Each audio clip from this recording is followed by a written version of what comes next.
ರಾಜಾಧಿರಾಜ.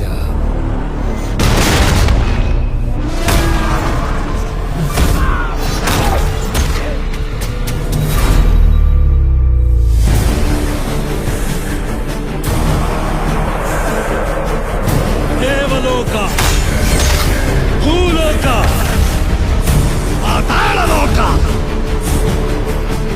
ಮೂರು ಲೋಕಗಳಲ್ಲೂ ಇನ್ನು ನನ್ನದೇ ಸಾಮ್ರಾಜ್ಯ.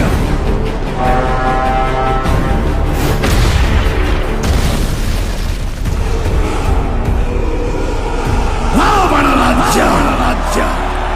ಸೃಷ್ಟಿಗೆ ಸಂಕಷ್ಟ ಒದಗಿದಾಗಲೆಲ್ಲ ಮಹಾವಿಷ್ಣು ಸ್ವತಃ ಅವತರಿಸಿ ಅದನ್ನು ರಕ್ಷಿಸಿದ್ದಾನೆ. ನನ್ನ ಜ್ಯೇಷ್ಠ ಪುತ್ರ ರಾಮ.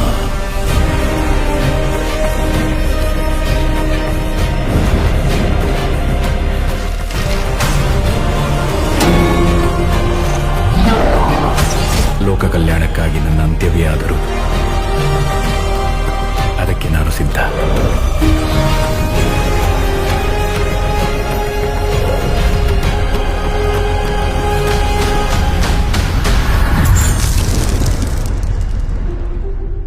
ನಾನು ನಿರ್ಧರಿಸಿ ಆಗಿದೆ. ಒಬ್ಬ ಪುತ್ರನಾಗಿ ನನ್ನ ತಂದೆ ಕೊಟ್ಟ ಮಾತನ್ನು ಪಾಲಿಸುವುದು ನನ್ನ ಕರ್ತವ್ಯ. ನಿನಗೆ 14 ವರ್ಷಗಳ ವನವಾಸ.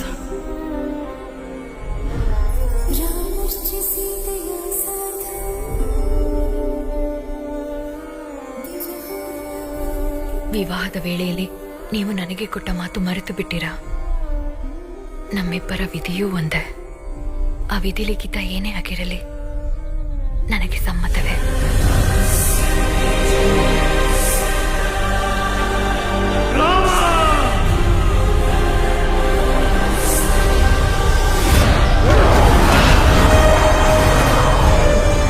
ಜನಸ್ಥಾನದ ರಾಜಕುಮಾರಿ ಶೂರ್ಪಣಖಿ. ಅವಳು ತಮ್ಮಲ್ಲಿ ಭರವಶಳಾಗಿದ್ದಾಳೆ.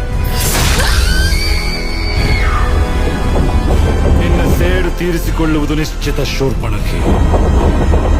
ರಾಮನ ಮೃತ್ಯು ಘೋರವಾಗಿರುವುದು ಅಪಮಾನ,